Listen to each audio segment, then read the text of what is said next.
السلام عليكم ورحمة الله وبركاته.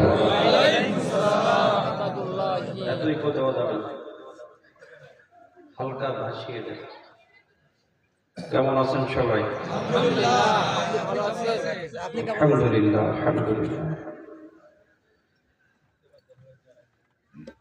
نحمده ونستعينه ونستغفره ونؤمن به ونتوكل عليه ونعوذ بالله من شرور أنفسنا ومن سيئات أعمالنا من يهده الله فلا مضل له ومن يضلل فلا هادي له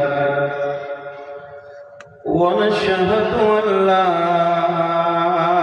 إله إلا الله وحده لا شريك له ونشهد أن محمدًا عبده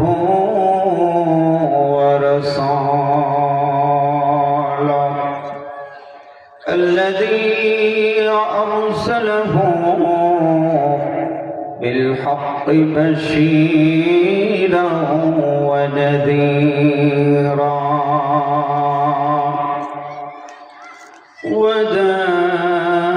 وداعيا إلى الله بإذنه وسراجا منيرا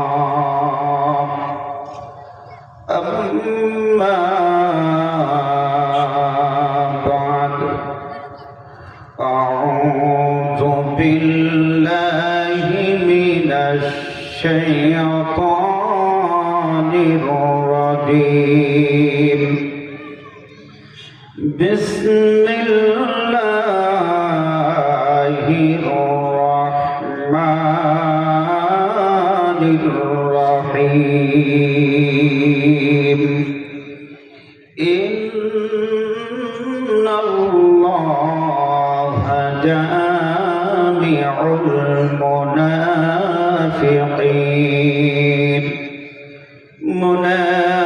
المنافقين والكافرين في جهنم جميعا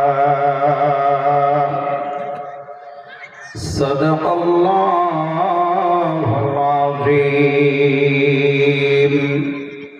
وصدق رسوله النبي الكريم ونحن على ذلك لمن الشاهدين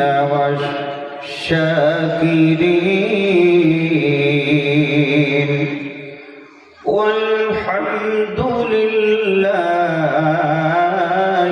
رب العالمين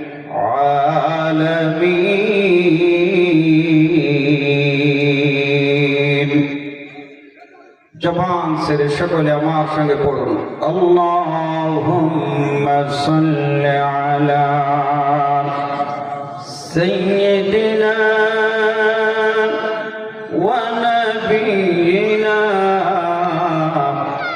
ওয়া শাফি'িনা ওয়া হাবিবিনা ওয়া মাওলানা মুহাম্মদ সাল্লাল্লাহু আলাইহি ওয়াসাল্লাম বালাগাল উলা বিকামালিহি কাশাফাদ দুজা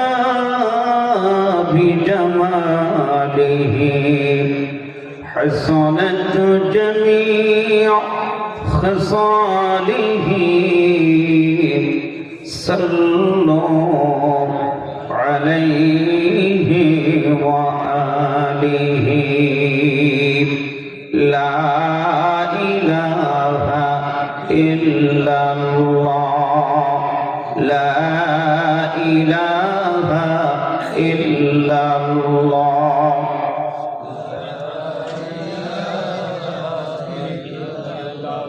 لا إله إلا الله محمد رسول الله صلى الله عليه وسلم অধ্যক্ষর আজকের এই তাফসীরুল কোরআন মাহফিলের সম্মানিত শ্রদ্ধেয় সভাপতি, সম্মানিত দাওয়াত উলামায়ে কেরাম, তুলাবায়ে ইলম, সর্বশ্রেণীর তাওহীদি জনতা, আলোচনার শুরুতে আল্লাহ রাব্বুল আলামিনের সন্তুষ্টির লক্ষ্যে শুকরিয়া আদায় করছি। সকলেই জবান ছেড়ে দিল থেকে বলছি আলহামদুলিল্লাহ। যে আওয়াজ দিয়ে আপনারা আল্লাহ পাকের শুকর আদায় করলেন, এই আওয়াজ আমার কাছে মনে হচ্ছে অনেক সময় মহিলারা রাস্তায় মিছিল দেয়, দেয় না? দুটি সন্তানের বেশি নেওয়া, একটি হলে ভালো হয়, এই ধরনের মিছিল আপনাদের এলাকায় হয়? সবাই ঘুমের দোয়া পড়ছেন নাকি? সজাগ আছেন কি? এরকমের মিছিল হয় না? দুটি সন্তানের বেশি নয়, একটি হলে ভালো হয়, এই যে আওয়াজটা হয়, সেই আওয়াজটা আপনাদের থেকে অনেক লম্বা হয়। আসলে আমরা বাংলাদেশের মানুষ, আমরা বিটা না বিটি আমরা ভুলে গেছি। কথা বুঝতে পারলাম না। একজনের ঘরে ঢুকছে সাপ। কি ঢুকছে? সাপ। এখন স্ত্রী বলতেছে সাপ সাপ সাপ, স্বামীকে একটা বিটা মানুষ ডাক দাও। কথা কি বোঝে? স্বামী কি বলতেছে? একটা বিটা মানুষ ডাক দাও, একজন বিটা মানুষ ডাকো। তাই স্ত্রী বলে তুমি কি? বলতেছে টয়লেটে একখান দাও, টয়লেটে একখান দাও। কি বিটার বিটা? আওয়াজ মিশে গেছে। আমরা কি বিটা না বিটি? সত্যি? তাহলে আওয়াজ বাড়িয়ে আল্লাহর শুকর আদায় করেন আলহামদুলিল্লাহ। ربنا لك الحمد حمدا كثيرا طيبا مباركا فيه يا ربي لك الحمد كما ينبغي لجلال وجهك وعظيم سلطانك। বন্ধুগণ, মহাগ্রন্থ আল কোরআনুল কারীমের মধ্য থেকে ছোট্ট এক টুকরা আয়াত পাঠ করেছে। সময় লম্বা হবে না, সময় কম, এর ভিতরে কামাই বেশি করতে হবে। এই জন্য সরাসরি আয়াত থেকে কিছু কথা বলবো। আমি আপনাদের ভালোবাসি, দাওয়াত দিলেই ছুটে আসি। যখন এসেই গেছি ভাই, আল্লাহর কোরআন নবীর হাদিস থেকে বয়ান করতে চাই। যদি আমরা মুসলমান ভাই ভাই, কোরআন হাদিসের ব্যাপারে কোনো চাচারে ছাড় নেই। তিন জায়গায় দলাদলি চলবে না। আল্লাহর ব্যাপারে এক থাকতে হবে, রসুলের ব্যাপারে এক থাকবে, কোরআন সুন্নাহর ব্যাপারে এক থাকবে। এই তিন জায়গায় যদি কেউ বিপক্ষে যায়, সে যদি আমার বাবাও হয় ছাড় নাই। তাহলে চলুন সরাসরি আমরা আয়াতের দিকে চলে যাই। আয়াতের তরজমাটাকে শোনেন। আল্লাহ বলছেন, ইন্নাল্লাহা জামিউল মুনাফিকিনা ওয়াল কাফিরিন, নিশ্চয়ই আল্লাহ তাআলা মুনাফিক কাফির ফি জাহান্নামা জামিআ, এদেরকে জাহান্নামের ভিতরে জমা করবেন, একত্রিত করবেন। এবার আসেন, এই আয়াতের তরজমা আমরা শুনে নিলাম। এবার প্রত্যেকটা পয়েন্টের উপরে আমরা একটু বিস্তারিত আলোচনা করব। এক নম্বর আলোচনা হবে মুনাফিকের বিষয়। জোরে বলেন কিসের বিষয়? আওয়াজ করে বলেন তো, মুনাফিক রাসূলের জামানায় ছিল কি ছিল না? সাহাবীদের সময় ছিল কি ছিল না? তাবেঈন তাবেঈন এখন আর নেই, এখন আর নেই। যদিও থাকে আর পাড়া নেই। তাহলে তো বয়ান করাই লাগে।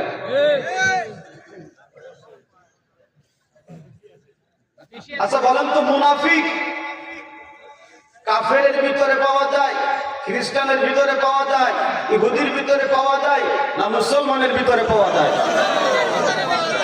মুসলমানের ভিতরে মুনাফিক পাওয়া যায়। বলেন তো, কাফের সহজে চেনা যায় না মুনাফিক সহজে চেনা যায়?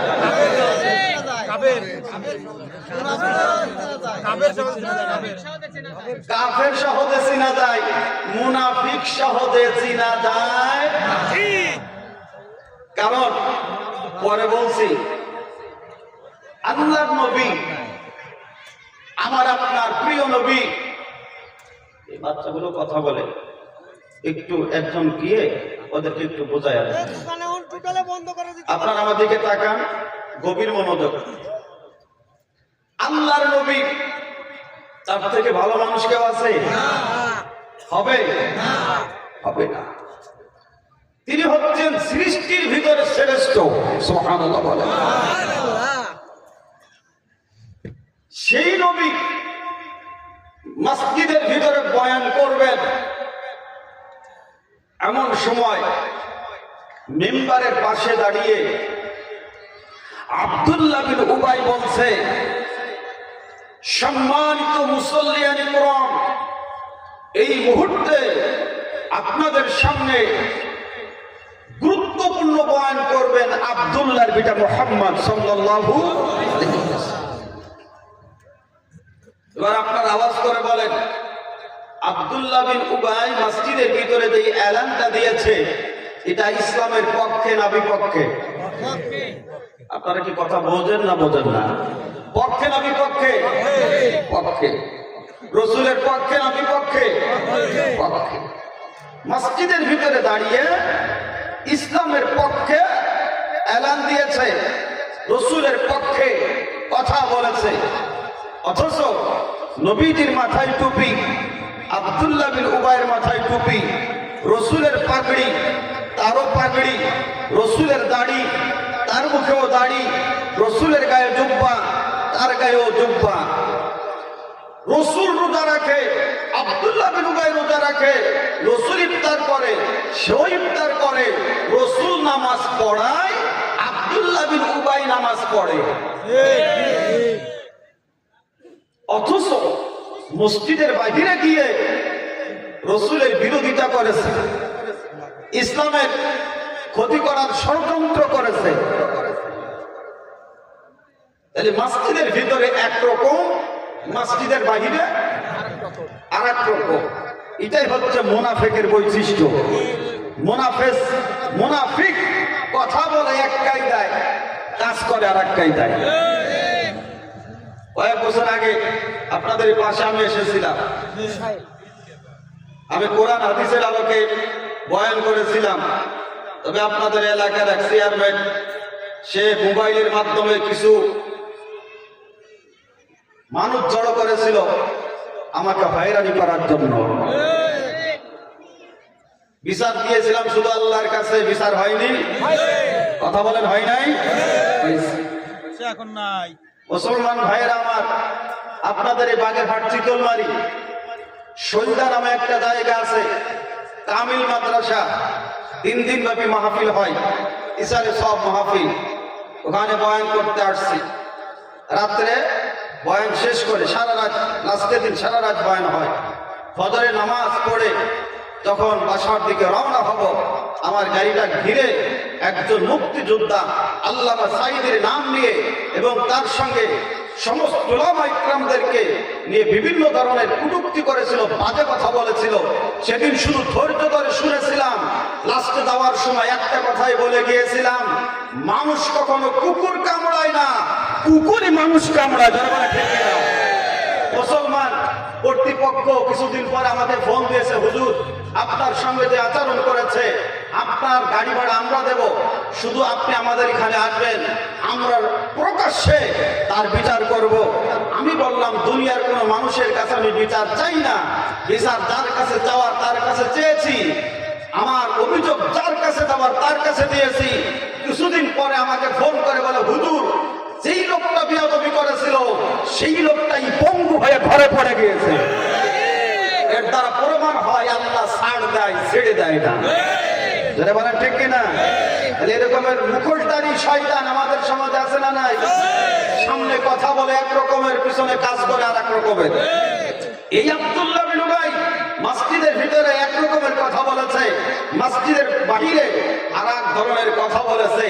এটা সাহাবা ইকরামের ভিতরে ছড়িয়ে পড়েছে। সাহাবা ইকরাম সিদ্ধান্ত নিয়েছে, না, একে বাঁচিয়ে রাখা যাবে না। যেই লোকটা মসজিদের ভিতরে নবীজির পক্ষে কথা বলে আর মসজিদের বাহিরে নবীর বিপক্ষে কথা বলে, একে বাঁচায় রাখা যাবে না।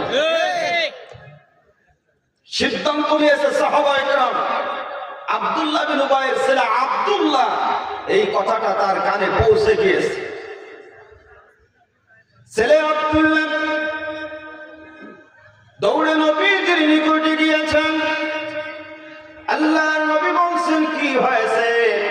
ছেলে আব্দুল্লাহ বলছে, ইয়া রাসূলুল্লাহ, ইয়া হাবিবাল্লাহ।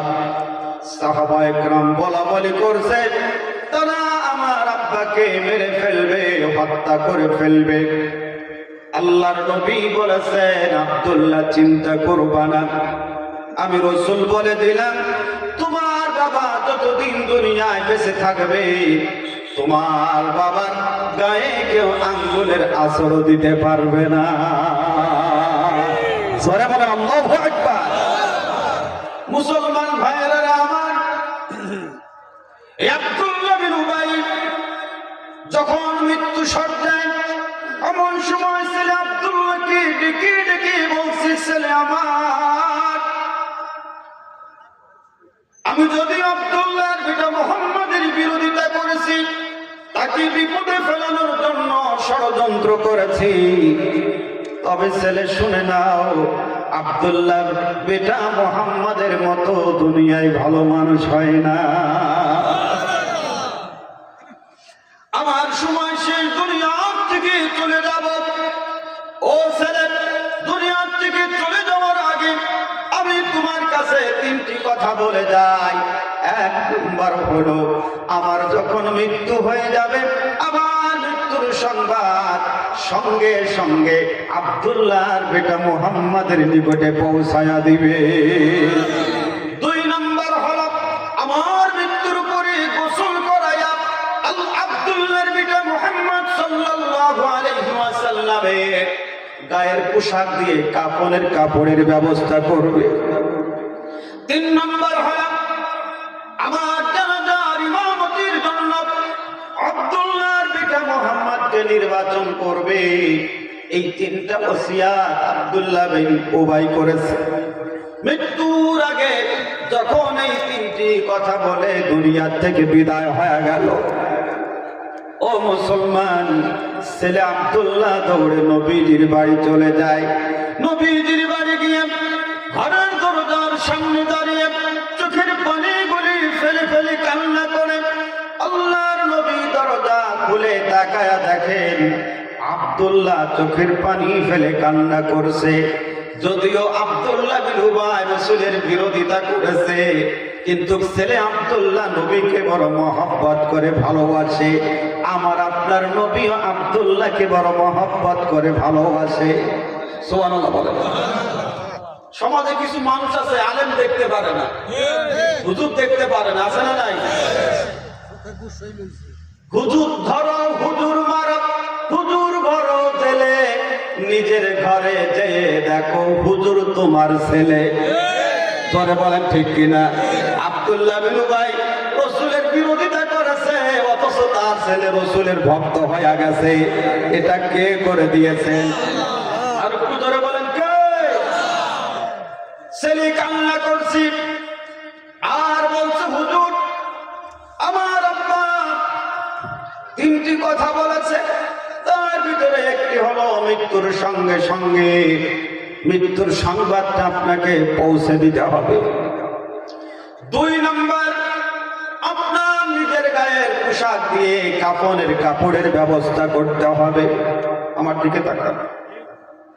নবীজি দেরি করলেন না, ঘরের ভিতরে গিয়ে নিজের পরিধান করা পোশাক আব্দুল্লাহর হাতে দিয়ে বলছে, যাও এটা তোমার বাবাকে গোসল করিয়ে তাকে কাফন হিসাবে পরিধান করিয়ে দাও।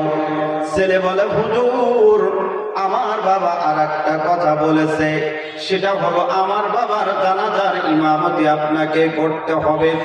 আল্লাহর নবী বলেন, ঠিক আছে তুমি প্রস্তুত গ্রহণ করো, গোসল করাইয়া কাফন পরিধান করাইয়া। ও মুসলমান ইমানদারেরা গভীর মনোযোগ। যখন জানাজার প্রস্তুতি নেওয়া হলো, আমার আপনার নবী জানাজার ইমামতি করার জন্য সামনের দিকে যায়। কোন দিকে ভাই? সাইডে রাখ, ডিস্টার্ব করেন না, সাইডে রাখ। আমার ভাইয়েরা, খলিফা উমর নবীকে ডেকে বলছেন, ইয়া রাসূলুল্লাহ, ইয়া হাবিবাল্লাহ, কার জানাজার নামাজের ইমামতি করার জন্য আপনি যাইতেছেন? অথচ আব্দুল্লাহ বিন উবাই ছিল মুনাফিক। কি ছিল? জোরে বলেন। আবার আপনার নবী বলেন, ওমর তুমি তো আমাকে জানাজার ইমামতি করার জন্য নিষেধ করো, তবে আল্লাহ তোমাকে নিষেধ করেন নাই। আমার আপনার নবী যখন আব্দুল্লাহ বিন উবাইয়ের লাশের নিকটে গেলেন, এদিকে তাকান, ওয়াজ তো বাড়ি যাবে না। আল্লাহর নবী লাশের নিকটে গিয়ে দুটি হাত বাড়িয়ে আব্দুল্লাহ বিন উবাইয়ের লাশটা 2 উরুর উপরে রাখলেন। নবীজি তাকায়া তাকায়া দেখলেন মৃত্যু হয়ে গেছে, কিন্তু আব্দুল্লাহ বিন উবাইয়ের লাশটা দেখে রাসূল দেখেন মুখটা হা করে আছে। আমার আপনার নবী আল্লাহর নবীর শাহাদাত আঙ্গুল দিয়ে মুখের পোলালা যখন আব্দুল্লাহ বিন উবাইয়ের মুখে লাগায়া দিলেন, সঙ্গে সঙ্গে হা বন্ধ হয়ে গেল। একটু জোরে বলে আল্লাহু আকবার। আল্লাহর নবী জানাজার ইমামতি করার জন্য প্রস্তুতি গ্রহণ করলেন। আল্লাহ পাক আয়াত নাযিল করে দিলেন, ইস্তাগফির লাহুম আও লা তাস্তাগফির লাহুম ইন তাস্তাগফির লাহুম 70 মাররাতান ফালাই ইয়াগফিরুল্লাহু লাহু। আল্লাহ পাক জানা দিলেন, আপনি যদি তার জন্য 70 বার দোয়া করেন, দোয়া কি হবে না? জোরে বলেন না কেন, কি হবে না? নবীর থেকে 2-1 ভালো ইমাম আমাদের সমাজে আছে না? জোরে বলেন আছে? তাহলে এই জামানার মুনাফিক যদি মারা যায়, বাংলাদেশের যত বড় পীর আছে তারা দিয়ে যদি জানাজা করানো হয়, আল্লাহ কি দোয়া ফেরত দিতে পারে ভাই? আরে পারে। এখানে না ফেরত দিয়েছে, 4 দিনের মিলাদে যদি জিয়াফত করা হয় গরু কয়েকটা দিয়ে, তাহলে একটা মোটামুটি ফয়সালা হতে পারে না? ও মুসলমান মনে রাখবেন, মুনাফিক যদি হন জানাজার দোয়া কবুল হবে না। সে যে ইমামই আপনার জানাজার ইমামতি করুক না কেন, কারণ আল্লাহ পাক নিজেই কোরআনের ভিতরে জানিয়ে দিয়েছেন, ইন্নাল মুনাফিকিনা ফিদ দারকিল আসফালি মিনান নার।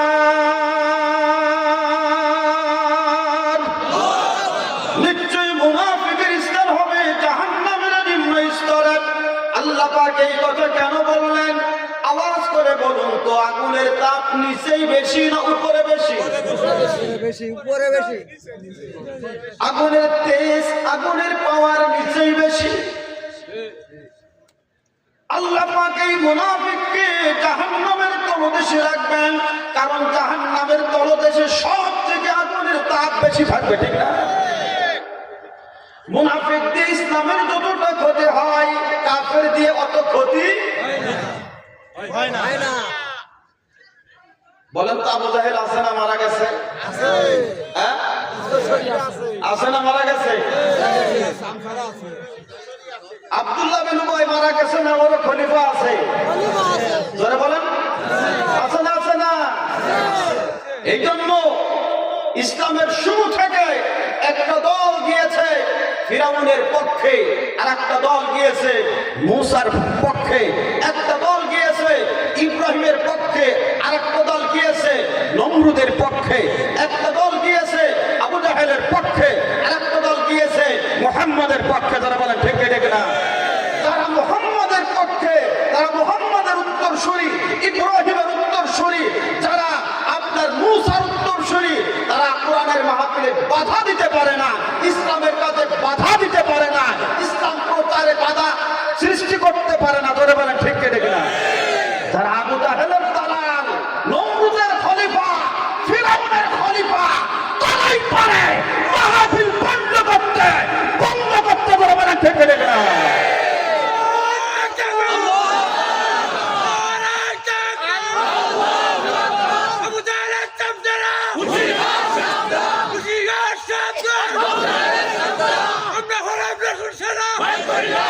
বন্ধুরা আমার, গভীর মনোযোগ। মুনাফিক সহজে চেনা যায় না। এবার আসেন, সেই মুনাফিক ক্লিয়ার করার জন্য একটা আয়াত বলবো, একটা হাদিস বলবো, এরপর আরেকটা পয়েন্ট আলোচনা করবো, সময় বেশি নেব না। আল্লাহ রাব্বুল আলামিন বলেন, ওয়াইদা ক্বিলা লাহুম তাআলাউ ইলা মা আনজালাল্লাহু ওয়া ইলার রাসূল রাআইতাল মুনাফিকিনা ইয়াসুদ্দুনা আনকা সুদুদা। যখন তাদেরকে বলা হয় আল্লাহর নাযিল করা কিতাবের দিকে আসো, আর রাসূলের মতন ব্যক্তির নেতৃত্ব গ্রহণ করো, রাসূলকে নেতা মানো, আল্লাহর কোরআনের ডাকে সাড়া দেওয়ার ব্যাপারে আর রাসূলকে নেতা মানার ব্যাপারে পাশ কেটে যায় যারা, মুনাফিক তারা। আমার সমাজে দেখবেন কোরআনের ডাকে সাড়া দেয় না, বরং কোরআনের মাহফিল বন্ধ হোক সেই পরিকল্পনা করে। এরকমের ইবলিস এই সমাজে আছে না নাই? ও মুসলমান, আল্লাহর নবী আমার আপনার নেতা, এটা তো আমি আপনি নির্বাচন করব না, এটা নির্বাচন করে দিলেন যিনি। জোরে বলেন তিনি কে? আরো জোরে বলেন তিনি কে? আল্লাহর নির্বাচন করা নেতা আপনার পছন্দ হয় না, ওই নেতা বাদ দিয়ে কারোর স্বামীরে নেতা বানাইছেন, কারোর বাপরে নেতা বানাইছেন, কারোর স্ত্রীরে নেতা বানান, কারোর মেয়েরা নেতা বানান। মরার পরে হুজুর বলে গেল না, মায়ের হবে নিরপেক্ষ মায়ের। ধরে বলেন ঠিক ঠিক না? ফেরেশতারা তো কোনো পক্ষপাতিত্ব করবে না, অরিজিনাল ভাবে ফাইনাল মার্ক দেবে। ধরে বলেন ঠিক না? ঠিক না? বিশ্বাস হয়? হয় হয়। যদি না হয় এখন তো মরে দেখেন। মুসলমান ভাইয়েরা আমার, রাসূল কেমন নেতা, এই নেতার আদর্শ যারা গ্রহণ করবে, আল্লাহ রাব্বুল আলামিন বলেন, লাকাদ কানা লাকুম ফি রাসূলিল্লাহি উসওয়াতুন হাসানাহ। আল্লাহ জানা দিলেন তোমাদের জন্য আমার রাসূলের উত্তম আদর্শ রেখে দিলাম। অতএব তোমরা যদি আমার নবীর উত্তম আদর্শ গ্রহণ করো তাহলে তোমরা আদর্শবান ব্যক্তি হবে, আদর্শবান নেতা হতে পারবে, আদর্শবান বাবা হতে পারবে, আদর্শবান মাস্টার হবে, আদর্শবান ডাক্তার হবে, আদর্শবান ইঞ্জিনিয়ার হবে। ধরে বলেন ঠিক না ঠিক? ও মুসলমান, রসুলের আদর্শ উত্তম আদর্শ। এই উত্তম আদর্শ ফলো করবে যারা, দুর্নীতি মুক্ত হবে তারা। আমার সমাজে একটা কথা চালু আছে, চোর যারা তারা বলে চুরি করো, আর গৃহস্থরে বলে সাবধান ঘুম পাড়বে না। আছে না আছে না আছে? ওরে ভাই, একটু গভীর মনোযোগ দিয়ে শোনেন। আল্লাহর নবীর আদর্শ যাদের ভিতরে নাই, এদেরকে দিয়ে রাস্তা মেরে খাওয়া বন্ধ করা যাবে না, চাউল মেরে খাওয়া বন্ধ করা যাবে না, গম মেরে খাওয়া বন্ধ করা যাবে না। কথা বলে না কেন? ও মুসলমান, এটা যদি বন্ধ করতে হয় অবশ্যই ওই ব্যক্তির ভিতরে রাসূলের আদর্শ থাকতে হবে। কারণ আমার নবী এমন ব্যক্তি ছিলেন যার ব্যাপারে কাফেররা বলেছে আল আমিন আস-সাদিক। তিনি ছিলেন সত্যবাদী, তিনি ছিলেন বিশ্বাসী। আমার রাসূলের চরিত্রের ভিতরে কোন কাফের কালো দাগ দিতে পারে নাই। ঠিক না? অতএব আপনিও যদি সমাজে নেতৃত্ব দিতে চান, জনগণের খেদমত করতে চান, জনগণের পাশে দাঁড়াইতে চান, তাহলে রাসূলকে আদর্শবান নেতা গ্রহণ করে নেন।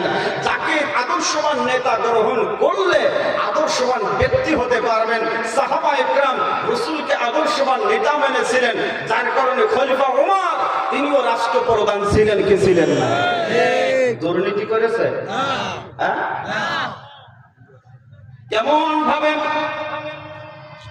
মানুষের খেদমত করেছেন, সমাজ পরিচালনা করেছেন, একটু আলোচনা করলে আপনারা বুঝতে পারবেন। খারাপ লাগে ভাই? আলোচনা একটু করব, আর বেশি সময় পড়া। আমার ভাইয়েরা, আমিরুল মুমিনিন খলিফা হযরত ওমর রাদিয়াল্লাহু তাআলা আনহু রাতে তার জনগণ ঘুমায় আছে। খলিফা ওমর রাতে বের হলেন, দেখি আমার জনগণের কি হালাত, কি অবস্থা। রাতে বের হয়ে যাইতে যাইতে দেখে একটা বাড়ি থেকে কান্নার আওয়াজ আসতেছে। খলিফা ওমর ওই বাড়ির নিকটে চলে গেলেন। ওই বাড়ির নিকটে গিয়ে দাঁড়িয়ে দাঁড়িয়ে দেখে একজন মা পাতিলের ভিতরে কি যেন দিয়ে রান্না করে, আর পাশে বাচ্চাগুলি খাবারের জন্য কান্না করে। বাচ্চাগুলি বলে, মা, ও মা, তুমি আমাদের খাবার দাও, খাবার দাও।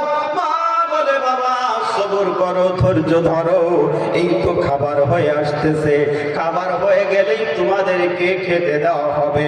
এভাবে করতে করতে বাচ্চাগুলির যখন ঘুম চলে আসলো, বাচ্চাগুলি ঘুমায় গেল। মা চুলার আগুন বন্ধ করে দিয়ে এবার চোখের পানিগুলি ফেলে ফেলে কাঁদে আর বলে, মালিক, আমার ঘরে কোনো খাবারের ব্যবস্থা নাই, আমার বাচ্চাগুলি আমার কাছে খাবার চাই, আমি তাদেরকে খাবার দিতে পারি না, বুঝাইতে পারি না। তবে সান্ত্বনা দেওয়ার জন্য পাতিলের ভিতরে পাথর দিয়া, পানি দিয়া জ্বালাইয়া জ্বালাইয়া তাদেরকে সান্ত্বনা দিয়ে ঘুম পাড়াইয়া দিলাম। ও আমার আল্লাহ, আমার ওই সন্তানগুলি যখন ঘুম থেকে জাগ্রত হয়ে বারবার ডেকে বলবে, মা খাবার কি হলো না, আমি মা তখন তাদেরকে কি দিয়া সান্ত্বনা দেব?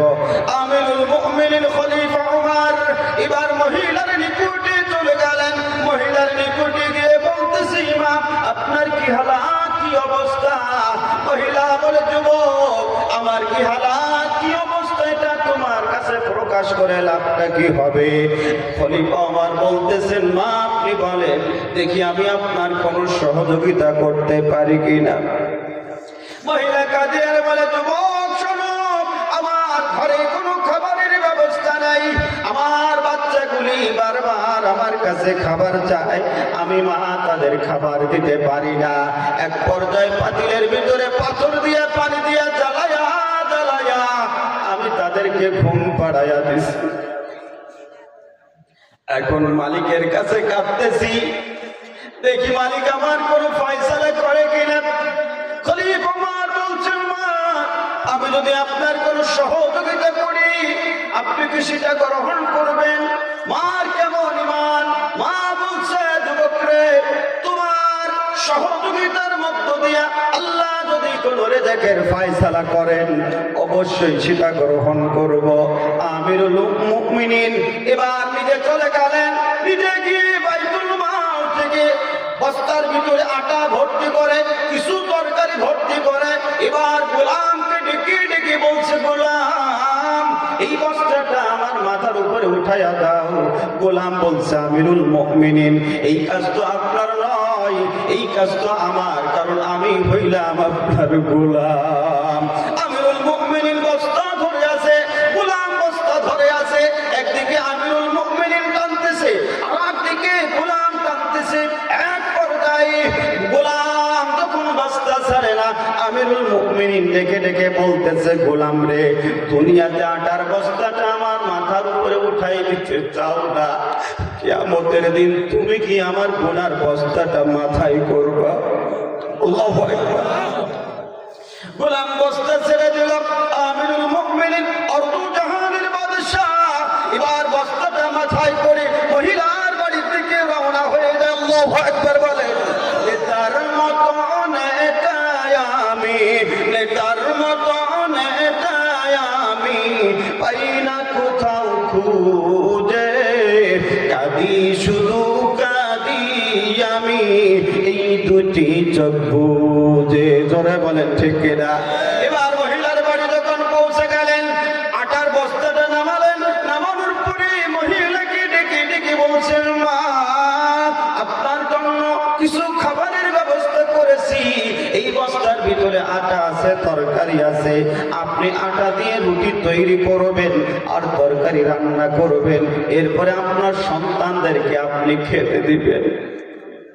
মা খুশি হয়ে গেল, আটা দিয়ে রুটি তৈরি করলো, তরকারি রান্না করলো। গভীর মনোযোগ মুসলমান। আমিরুল মুমিনিন নিজে হাতে রুটি নিলেন, এরপরে তরকারি লাগায়া তরকারি রুটির সঙ্গে মাখায়া ওই বাচ্চাগুলো যখন ঘুম থেকে উঠেছে নিজের হাত দিয়ে বাচ্চাদেরকে খাওয়াই দিচ্ছে। খেদমো পোস্টারের নিচে এখানে লিখে দিলি হয়? হ্যাঁ, একেবারে পোস্টারের নিচে লিখে দেয়, জনগণের খেদমত করার সুযোগ দিন, আমাকে আপনাদের সুখে দুঃখে পাশে পাবেন। অথচ নেতার মার্কায় মারলেন সিল, বিজয় হওয়ার পরে ঘরে লাগাই দিল খিল। এমন ভাবে খিল লাগাইছে আপনার 10টায় প্রয়োজন, অথচ উনি 12টার আগে ঘুম থেকে উঠবেন না। এই জন্য নেতা চয়েস করবেন যে ফজরে নামাজ কাজা করে না, ওই ধরনের নেতা চয়েস করবেন। ধরে বলেন ঠিক আছে কিনা? তাতে করে আপনার প্রয়োজন হলেই পাওয়া যায়। ধরে বলেন ঠিক না? ঠিক। আমিরুল মুমিনিন যখন খাবারগুলি বাচ্চাদেরকে খাওয়ায়া দেয় আর নিজের চোখের পানিগুলি ফেলে কান্না শুরু করেছে, মহিলা তাকায়া তাকায়া দেখতেছে এই যুবক তো কোনো সাধারণ যুবক না, আমাকে অবশ্যই যুবকের পরিচয় জানতে হবে। জিজ্ঞাসা করছে, যুবক তোমার পরিচয় কি? আমিরুল মুমিনিন খলিফা ওমর চিন্তা করলেন, এই মুহূর্তে যদি আমি আমার আসল পরিচয়টা বের করে দেই মহিলা নিজেকে চেক দিতে পারবে না। কৌশল করে বললেন, আমি হলাম আল্লাহর গোলাম, আমার কাজ হলো জনগণের খেদমত করা। সুবহানাল্লাহ।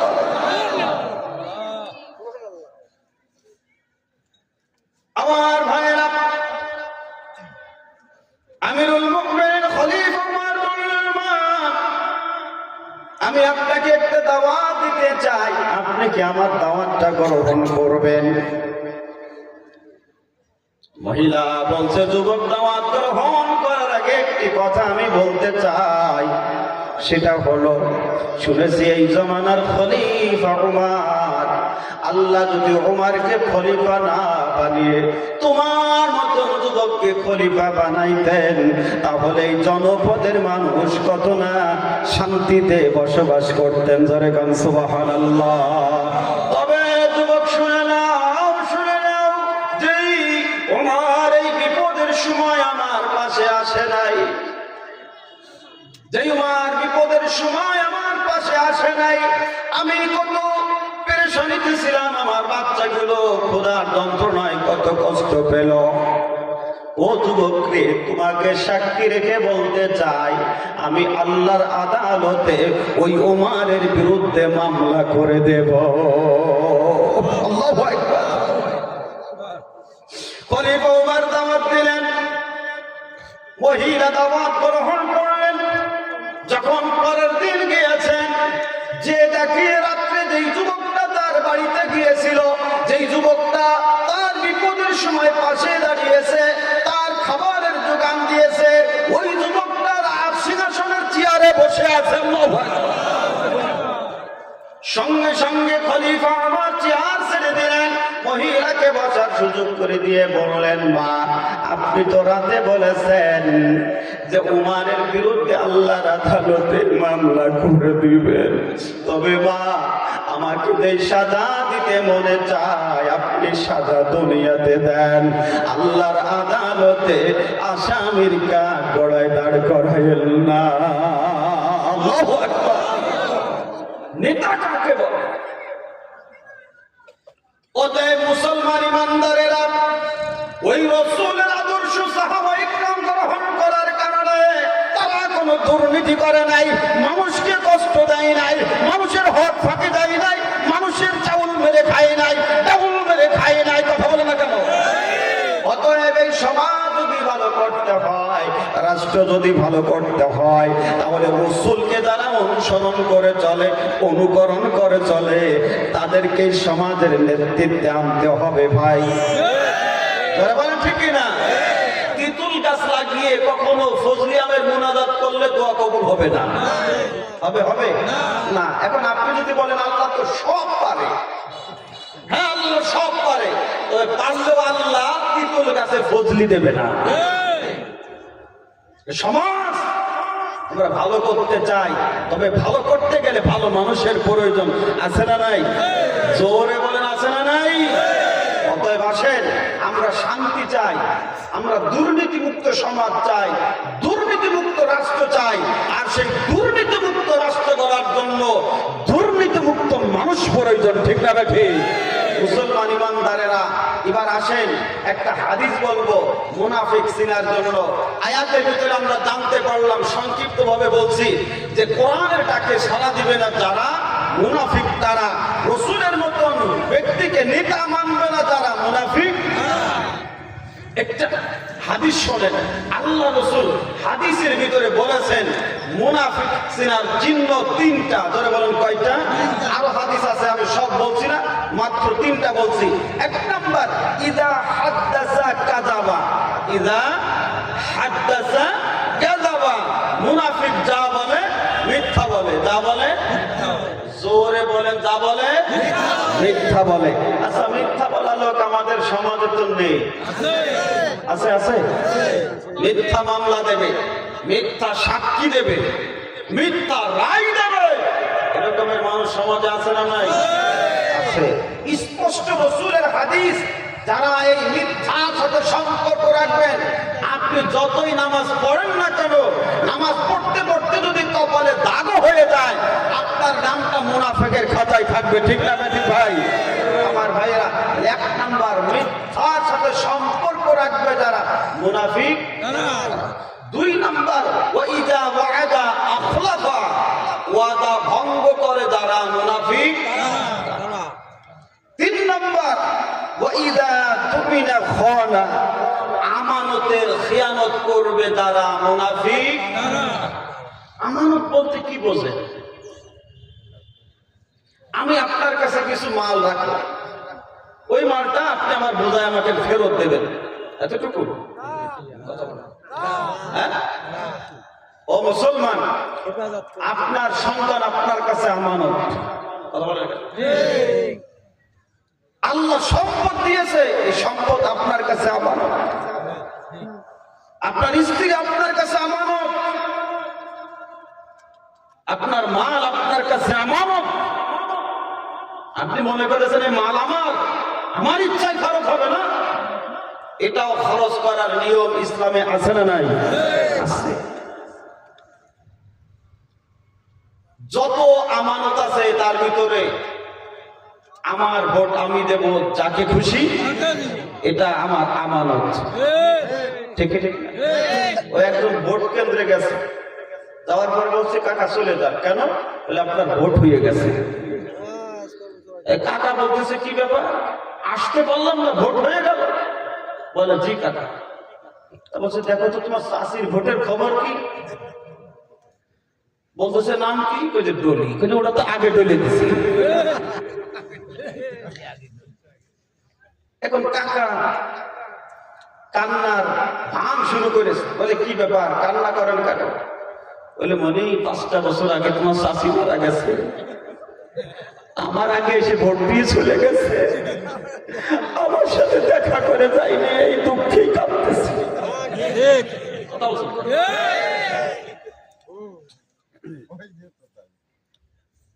এই অনুমতি কে দিয়েছে?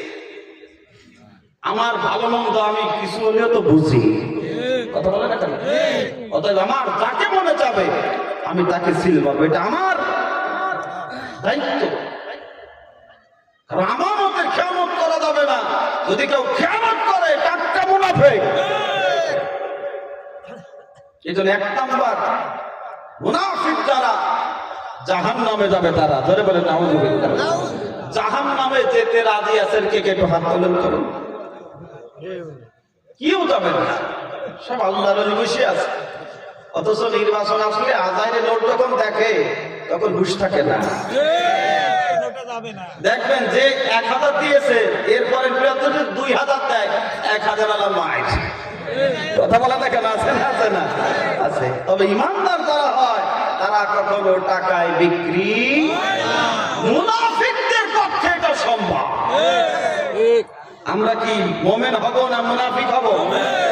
অতএব ভাইজান, কথার সাথে কাজের মিল রাখবেন। দুনিয়ায় চিরদিন থাকতে আসেন নাই, যে কোনো সময় যে কোনো মুহূর্তে দুনিয়া ছেড়ে কবরের যাত্রী হওয়া লাগবে। অতএব ঈমান নিয়ে কবরে যাওয়া দরকার, আমল নিয়ে কবরে যাওয়া দরকার। ঠিক না ঠিক? আমার ভাইরা, 1 নাম্বার মুনাফিক যারা জাহান্নামে যাবে তারা। 2 নাম্বার ওয়াল কাফিরিন, কাফির যারা জাহান্নামে যাবে তারা। ধরে বলেন ঠিক না? আল্লাহ রাব্বুল আলামিন বলেন আল্লাযীনা কাফারু ইলা জাহান্নামা সুমারা।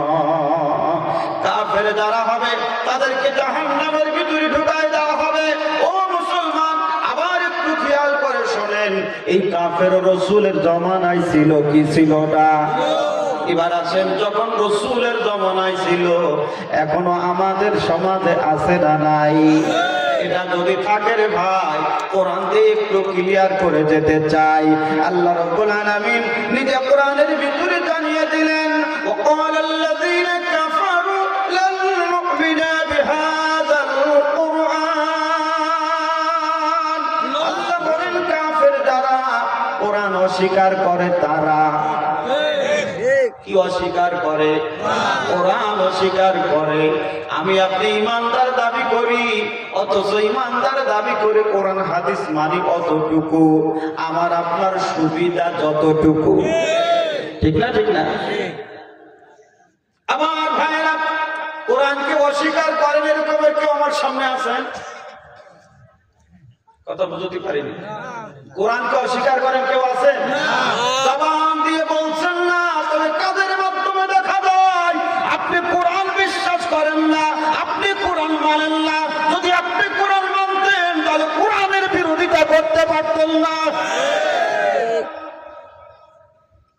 1 নাম্বার কোরআনকে গোপন করে তারা, অস্বীকার করে তারা, কোরআনকে অমান্য করে যারা, অস্বীকার করে তারা। ও মুসলমান, যে কোরআনের কথা আজকে আমি বলার জন্য আসছি, এই কোরআনের কথা আমার আপনার নবীও বলেছেন। আল্লাহর নবী যখন কোরআনের কথা বলেছেন, কোরআন প্রচার করেছেন, নবীর মতন ব্যক্তির বিরোধিতা হয়েছে, নবীর মতন ব্যক্তির উপরে জুলুম হয়েছে, অত্যাচার হয়েছে। নবীর মতন ব্যক্তিকে কোরআন প্রচার করার জন্য মাতৃভূমি ছাড়তে হয়েছে, নবীকে হিজরত করতে হয়েছে। ঠিক না ঠিক ভাই? ও মুসলমান, নবীর থেকে তো ভালো মানুষ নাই। সেই নবী যদি কোরআনের কথা বলতে গেলে আপনার জুলুমের শিকার হয়, অত্যাচারের শিকার হয়, নবীর জন্মভূমি ছাড়া লাগে, মাতৃভূমি ছাড়া লাগে, নবীর হিজরত করা লাগে। অতএব ওই কোরআনের হক আদায় করে যদি আজকে আমিও বয়ান করি রে ভাই, সবাই আমার পক্ষে থাকবে না, সবাই আমার পক্ষে কথা বলবে না। কিছু মানুষ দেখবেন আমার বিরোধিতা করবে, আমাকে বিপদে ফেলানোর ষড়যন্ত্র করবে। জোরে বলেন ঠিক কি না? তবে মুসলমান ইমানদারেরা, দুনিয়াতে আসছি একদিন, দুনিয়া থেকে চলে যেতে হবে একদিন। 500 বছর বেঁচে লাভ হবে না যদি বেঈমান হয়ে বেঁচে থাকি। জোরে বলেন ঠিক না? তবে ইমানের সাথে যদি 1 ঘন্টাও বাঁচতে পারি রে ভাই, তাহলে আমার আপনার এই জীবনটা হবে সফল জীবন। জোরে জোরে বলেন সুবহানাল্লাহ। তাহলে 1 নাম্বার কোরআন অস্বীকার করে তারা কাফের, তারা। 2 নাম্বার আল্লাহ বলেন ওয়াকালাল্লাযীনা কাফারু লা তাসমাউ লিহাযাল কুরআনি ওয়ালগাউ ফীহি লাআল্লাকুম তাগলিবুন। আল্লাহ বলেন কাফের হলো তারা যারা বলে কোরআন শুনবা না, আর কোরআন যেখানে শোনানো হয় ওই জায়গায় গন্ডগোল করবা, গোলযোগ করবা, হট্টগোল করবা। কাফেরদের টার্গেট হলো কোরআন যদি প্রচার করতে না পারে, কোরআন যদি মানুষ শুনতে না পারে, তাহলে মানুষ কোরআনের প্রতি আকৃষ্ট হবে না। আর মানুষ যদি কোরআনের প্রতি আকৃষ্ট না হয়, তাহলে আমাদের ক্ষমতা যাবে না। এটাই ছিল আবু জাহেলের চিন্তা। কার চিন্তা? এই জন্য আবু জাহেল, আমার আপনার নবী যখন কোরআন প্রচার করত, আবু জাহেল লোকদেরকে লেলিয়ে দিত, যাও তোমরা গন্ডগোল করো, হট্টগোল করো, গোলযোগ করো। যদি গন্ডগোল গোলযোগ করতে পারো, তাহলে আমরাই বিজয় হব।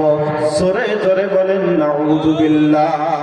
মুমিন কখনো গন্ডগোল করে না, গোলযোগ করে না, হট্টগোল করে না, বরং মুমিন কি করে? আল্লাহ বলেন ওয়াইদা কুরিয়াল কুরআন ফাসতামিউ লাহু ওয়া আনসিতু লাআল্লাকুম তুরহামুন। আল্লাহ রাব্বুল আলামিন বলেন যখন মুমিনের সামনে কোরআনের আলোচনা হবে, কোরআন তিলাওয়াত হবে, মুমিন যারা হবে তারা 2টা কাজ করবে। একটি হলো ফাসতামিউ, মনোযোগ ঠিক রাখবে, ও আনসিতু, চুপ থাকবে। আল্লাহ বলেন লাআল্লাকুম তুরহামুন, তাদের উপরে রহমত বর্ষণ হবে। জোরে জোরে বলুন সুবহানাল্লাহ। আমার মুসলমান ভাইয়েরা, দুনিয়াতে যত মানুষ আছে একটি জিনিস চায় আর একটা জিনিস চায় না। মানুষ বেঁচে থাকতে চায়, মরতে চায় না, পাস করতে চায়, ফেল করতে চায় না, সুস্থ থাকতে চায়, অসুস্থ হতে চায় না, মানুষ ধনী থাকতে চায়, গরিব হতে চায় না। ঠিক তদ্রূপ মানুষ আল্লাহ রহমত চায়, গজব চায় না। গজব চান কেউ? গজব চান কেউ? গজব চায় না।